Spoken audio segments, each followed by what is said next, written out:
everyone, and welcome to another interesting episode of The Lion's Den. I'm your host, Venezia Leone, and today I sat down with Miguel Avila, founder of Daily View Pools, a business he stepped into full-time in 2020 after making the decision to leave the startup world behind and go all in on building something in a more traditional industry. In our conversation, we talk about what that transition looked like, why he chose to bootstrap instead of raise capital, and some of the real challenges that come with scaling a services business, especially when growth requires investment in equipment and capital and operational discipline. We also get into how he expanded beyond construction into other services and government contracts, and how he thinks about bringing a more modern, tech-driven approach into a very traditional space. It's a great episode for anyone building in the services world or trying to scale without relying on outside capital. Hope you enjoy. Hi, Miguel. So nice to have you on the Lion's Den tonight. How's it going? Good. So Daily View Pools in the, aquatics construction world, how did you get there? Tell me sort of your origin entrepreneurship story. Yeah, I had to just rip the Band-Aid off. I was sort of I was an entrepreneur in college, had two startups. One's creating virtual tours for office spaces, and this was the other one.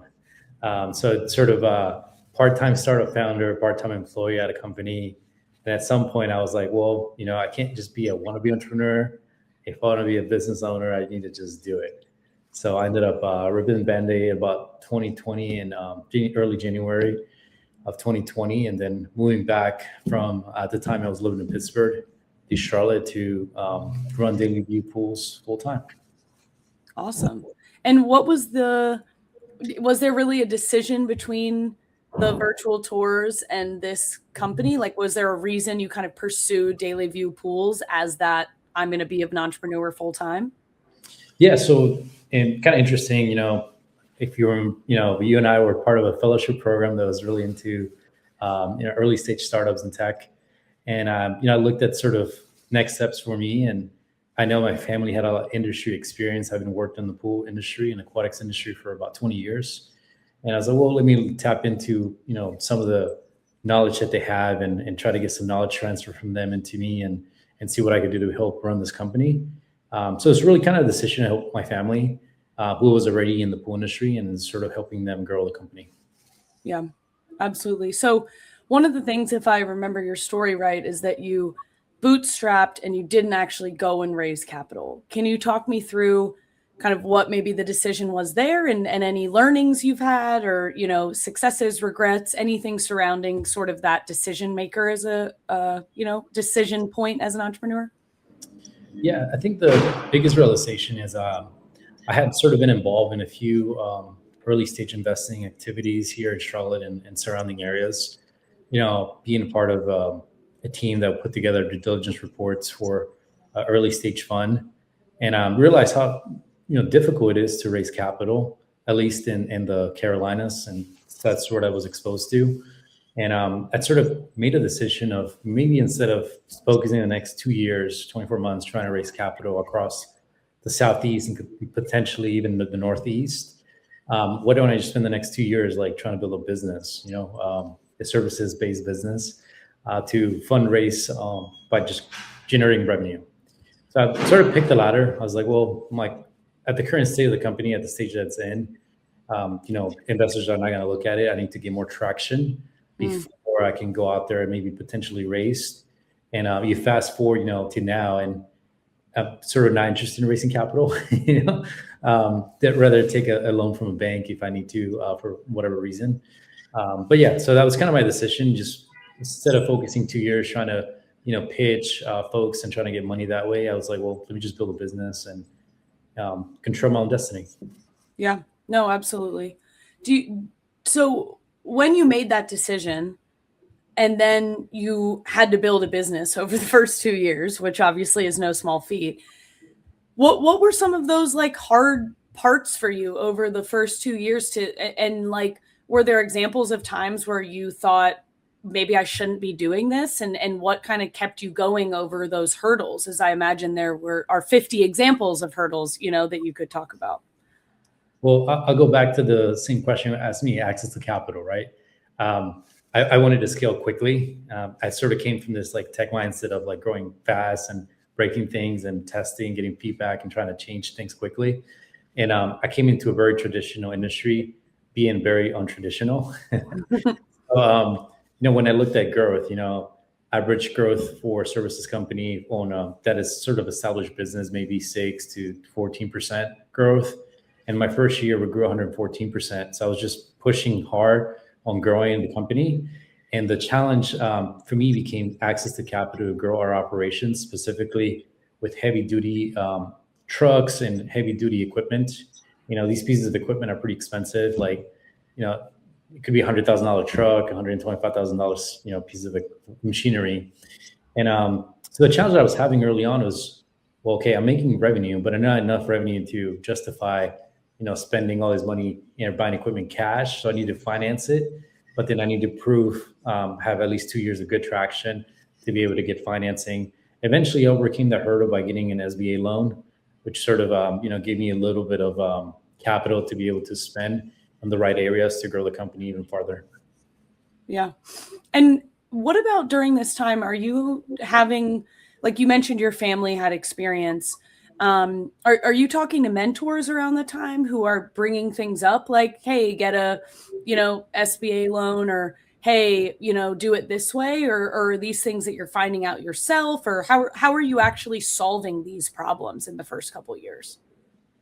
So if you know me, you know that I love the city of Charlotte. Yep. You probably remember this from training camp, this, Bench for America fellow. But yeah, I literally took access of every resource that I could find in the city, everything from small business grants to accelerator programs. And at this point, I can say that I'm, at least to my awareness, I've completed every accelerator program offer at the city of Charlotte. So through those processes of going through accelerator programs, learn different things. During the period of our company, when we were seeking to get an SBA loan, I was a part of an organization called EO, or Entrepreneurship Organization, which is a multinational organization that helps put together small business owners who surpass a sort of $1 million mark. I think this year they're pushing that to at least $2 million. And I had a peer group of people that sort of counsel me. We met every month. And it was really cool. It was people from different industries, but they were at different stages. I was probably like in the early stages when I was a part of EL. I was about $1 million company. And one of my mentors running like a $20 million company. And there was just like a big range of companies. And they were really helpful. I think a lot of people didn't necessarily mentor me, but they would do a lot of experience shares. They would share experiences of things that they've done to get to that next stage. And that really helped over the last few years.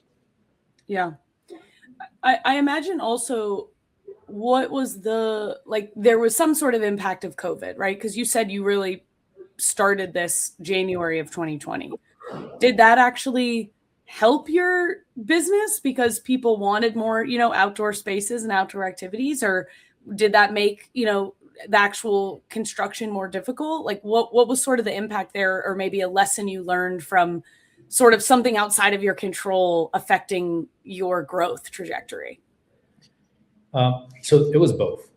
At the beginning of Q1 of 2020, there was a lot of sort of folks not knowing whether this was going to continue to be a long-term problem or what was going to happen.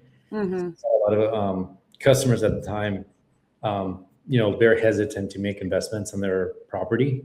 Yeah. And so it was sort of kind of like a scary time. The first Q1, walked into the business and I'm like, I got a month and a half runway. Like, I got to figure this out, or like, I got to go find a job. By Q3 of that year, sales like completely exploded. Everyone sort of realized that this was a norm, and started investing heavily on all home services. And so that's what helped us have that initial 160% growth in our first year. We're doing roughly about 346 when I came in. And then by the time I finished, we were, basically doing $1 million. That was a pretty good growth, big growth on the first year. Yeah. And we sort of continued to that, but a lesson learned there was that, while your revenue may grow, at a hockey stick rate, your expenses can follow that. And if sales dip, those expenses, especially if they're fixed, are not going to dip alongside the revenue line. So you always have to be mindful of those recurring payments that you have when you take on as you're growing a company. At least that's my lesson. So that, if sales ever dip for whatever reason, you don't have an issue with that.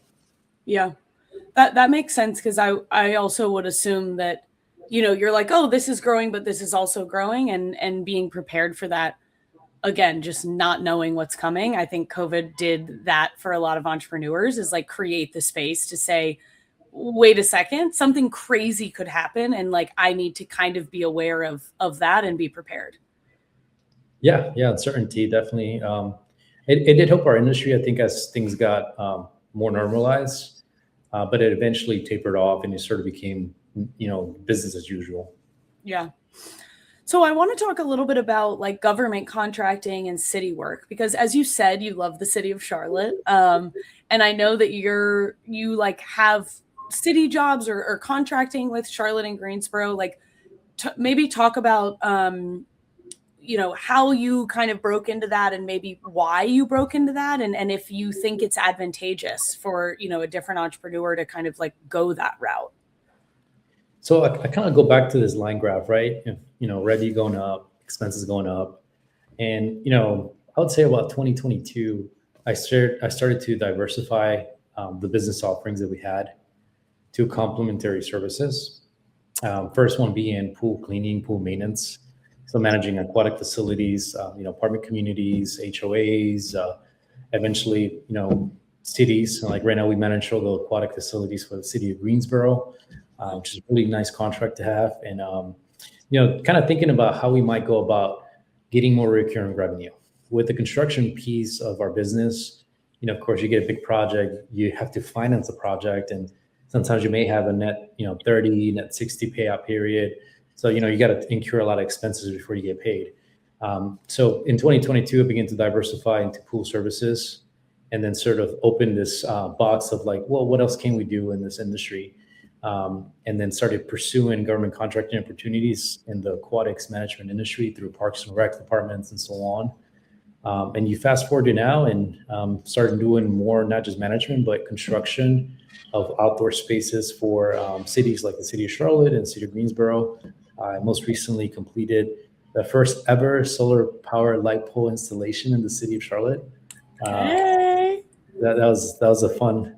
I tell people we went from pools to poles. And so that was a fun one. We completed it last week, and we had our final walkthrough this Monday. And thumbs up. First one. Hopefully, we'll do more to reduce some of that power need for the grid. Solar lights, cool.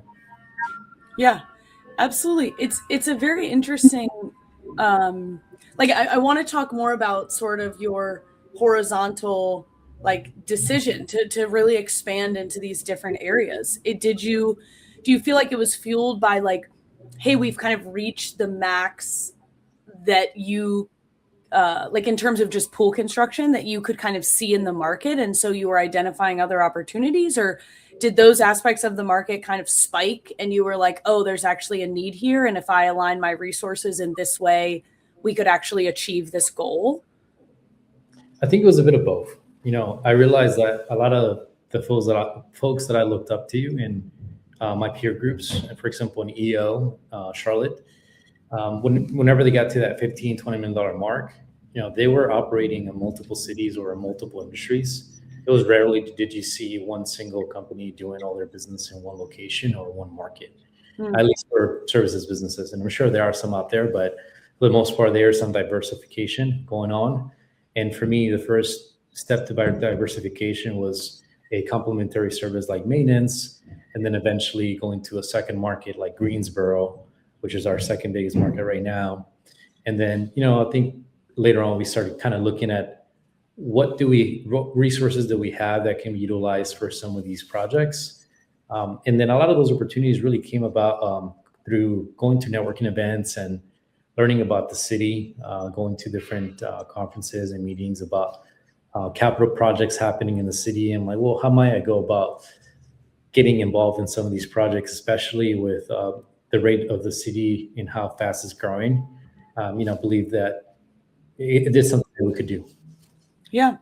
So what's maybe a misconception that a small business owner might have about like government contracts or like working with the city that you feel like you kind of want to debunk, for any viewers? So I think there something that probably most people believe, but I disbelieve, is that the city moves slow. I think that's For a sure. misconception. That's my bias.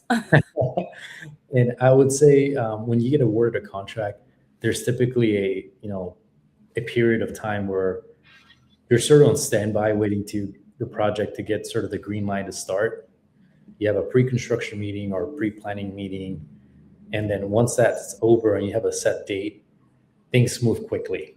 And the reason why is there's a term in government contracting called liquidating damages, where if you don't finish a project within a certain time, you get charged a daily rate, which could be anywhere from $500 to $3,000, depending on the size of the project. So, when people think projects move slow, I argue, yeah, at the beginning on the paperwork side of things, but when things get started and you're on boots on the ground, you do have to follow a timeline pretty strictly, or you have real, implications that you can sort of have. So misconception that projects move slow. Maybe the contractors that they've hired move slow, but I certainly don't. Yeah, you're like, okay, well, I know what I have to do, so I'm gonna get that done as fast as possible. So that's a crazy big fee, like a couple $1,000s a day to not hit your. I definitely wasn't aware of that.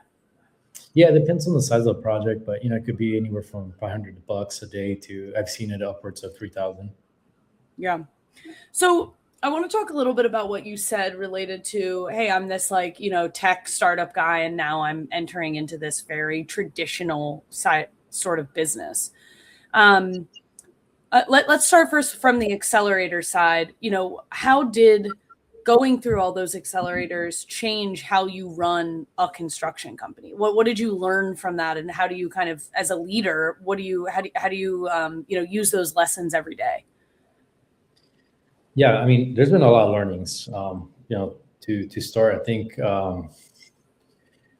something that I kind of go to a lot is knowing when I'm switching between working in the business and working on the business. Cool. A lot of times when folks break into starting their own company, specifically in the services industry, I see this a lot with technicians who are like really good at their job, but might not be good business owners. Like, oh, I'm the best electrician in the crew. Like they'll lose me, and like they will have no business. And they're like, I'll start my own company. And yeah, that's great. But whenever you get to scale and start having, employees, and you have to have a lot of work, there's a lot more management that takes place than just, going out there and pulling wire to like connect some electrical cables. Mm-hmm. And I think that's the biggest thing that I sort of try to move between, having a good balance between being in the business when I have to be on site at projects, and also working on the business on all these like, integrations of things that we're using in technology, managing people and like things that are more long-term rather than immediate things that I need to do. Yeah.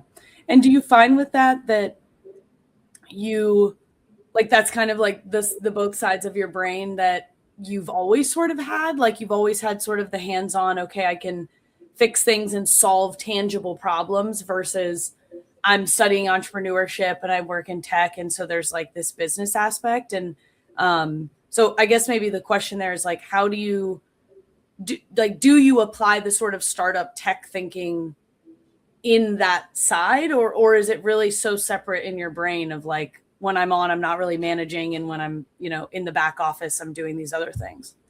Well, I think as I got deeper into the industry, I started realizing that I mean, not just the aquatics industry, but like maybe other services industries that I've seen. It's sort of a tech desert in some areas where, there are processes that are very manual or very paper heavy, or just, I guess, take long, and they shouldn't. I'll give you an example. One of the things that has helped us become very efficient in our pool service arm is the ability to use a piece of equipment to test water, and then we integrated to our CRM, which was integrated into a calculator that allow us to basically break a process that usually takes 20 to 30 minutes to do, which is testing chemicals. Like if you're really testing all chemicals through the typical water tests, which are called Taylor tests. It could take you 20, 30 minutes to do. Especially if you're a experienced technician, maybe 15 minutes. But if you really want to do it correctly, it takes you a while, and then you still have to input those numbers. Some people calculate dosages on paper based on the gallons of water, and just very old school way. And then where do you find these big this good technicians that are qualified to do this, especially when you're dealing with municipalities and like big commercial pools? So then we took that approach and found an existing technology that was used, worked together with a company called Pool Brain, and sort of pushed them to think about how might they integrate with a company like Orenda, which is the standard for water chemistry in the pool aquatics industry, and sort of create this little ecosystem where you could take a machine called Spin Touch, test the water in 2 minutes, send it to your app on your phone for your technician, and then automatically calculate the dosages of chemicals that need to be delivered to a body of water based on the gallons that were set during the initial sort of walkthrough of the pool. So we sort of eliminated this 20, 30-minute process and made it like a 5-minute thing. And not only that, but we allowed, non-experienced pool people to come in and within a few weeks have a pretty good understanding of how to manage a big body of water without a lot of background. So, that's just an example of something that not necessarily like a huge innovation, but sort of an efficient way to use technology in an industry that typically doesn't see a lot of change. Yeah. So one thing I was interested in is like, where do you see innovation happening in the industry? And would you ever consider like taking one of these solutions and like spinning its own company out of it? Like, do you think it's, we're sharing across all these things? Do you think about things in that way, or do you just like optimize your business and that's kind of your intention? So right now I'm still, outside of the construction and service division, I'm actively working on an estimation tool to allow homeowners to easily access quotes for pool projects online. To be able to, for our side, qualify customers. That's sort of like the benefit to the company. Yep. But for the homeowner who's, searching online at, 9 p.m. while they're drinking their tea or whatever. Yep.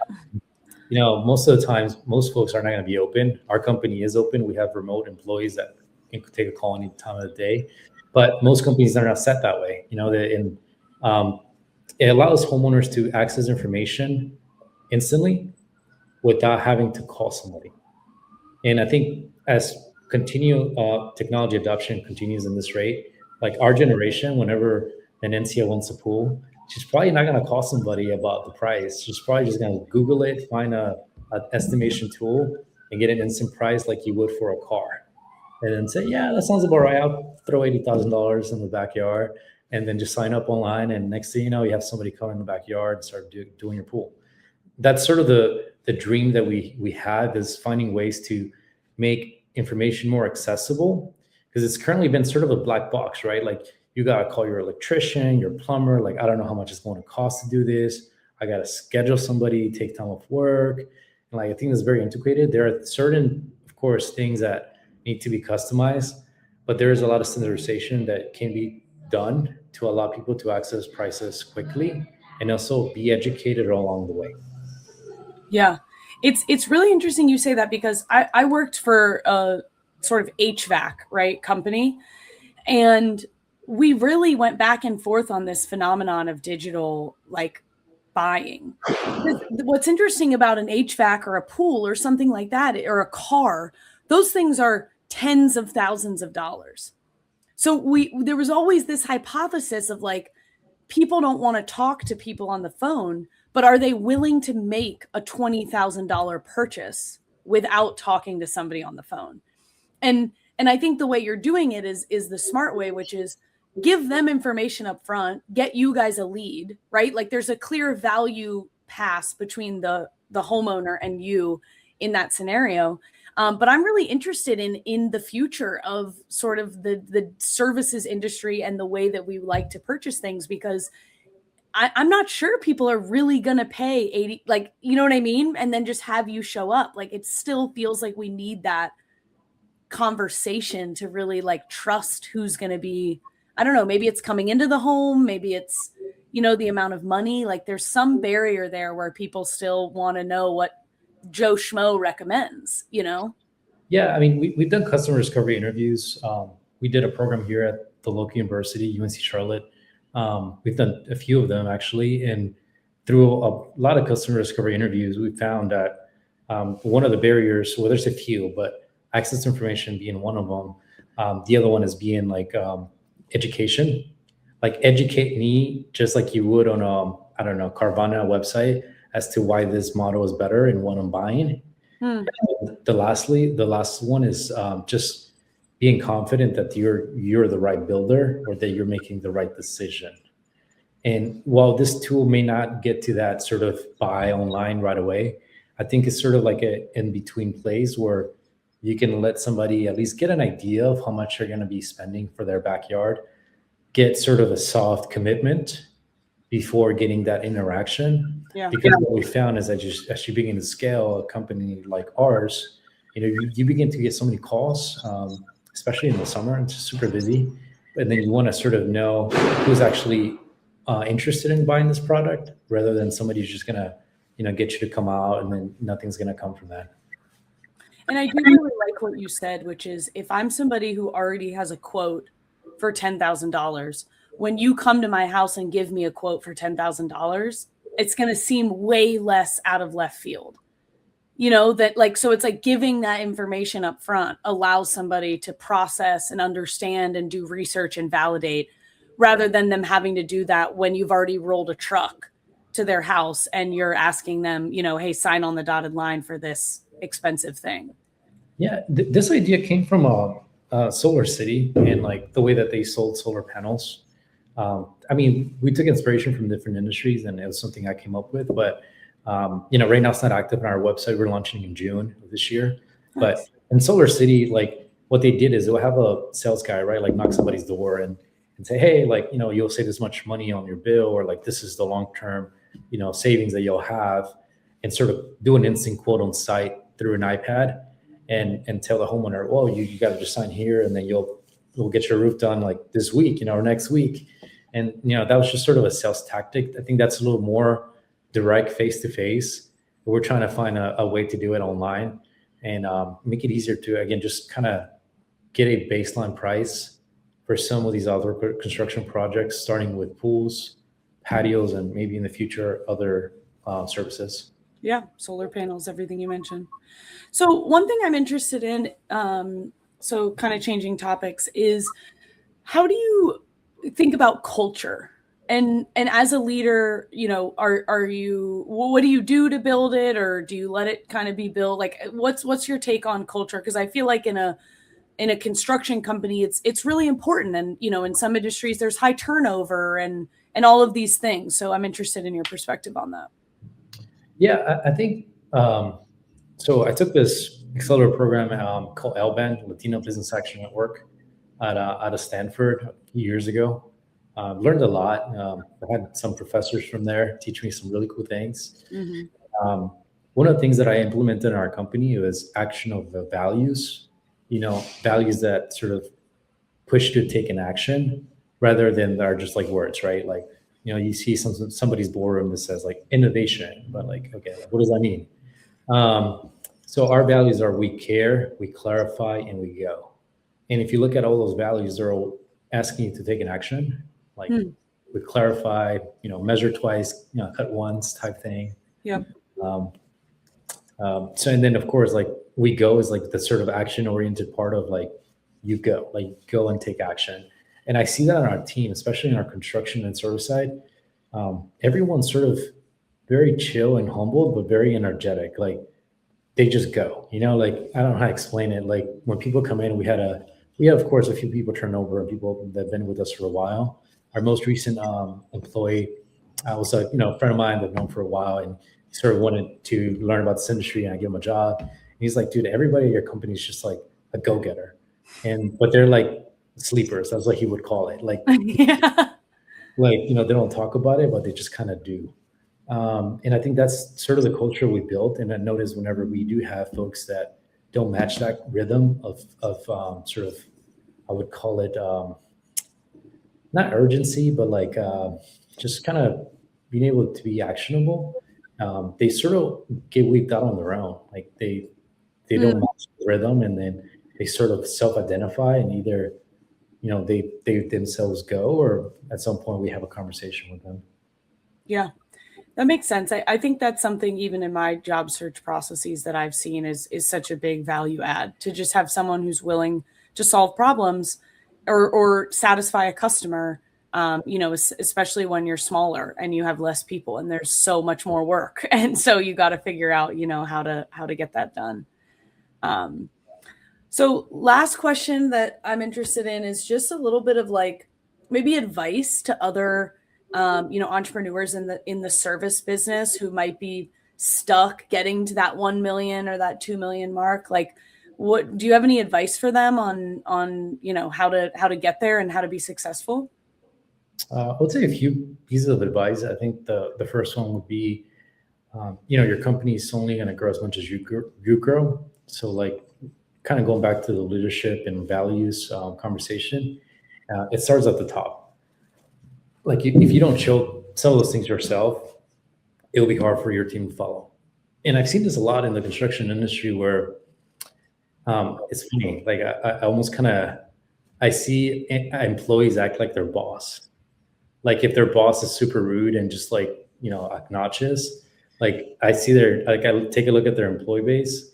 I'm like, yep, that's right there. Like I see the connection. So like if you want your team members and your company to have a certain culture, you have to be that person yourself too. You can't change, I guess what you preach.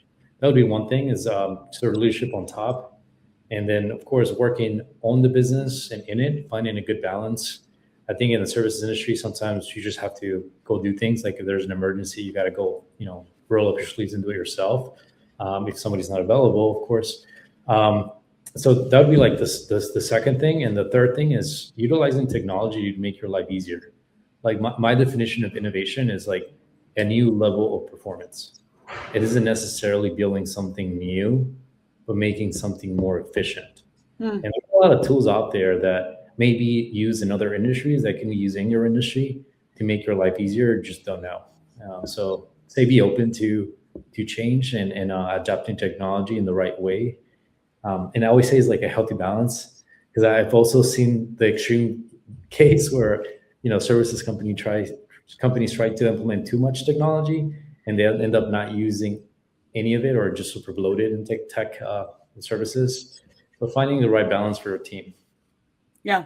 And really identifying, like it sounds like you did for that 20, 30 minute, pool water analysis, like identifying the moments where it's like, this is impacting everyone in this large amount. How can we, change that, rather than maybe using technology to solve every small little thing, that comes across. Yeah. Awesome. Well, Miguel, it was so nice to chat with you. And yeah, thank you so much for being on the Lion's Den. I know I learned a lot. Yeah, of course. Thank you for the invite. And hopefully we'll see you in Charlotte again soon. Always. Thank you.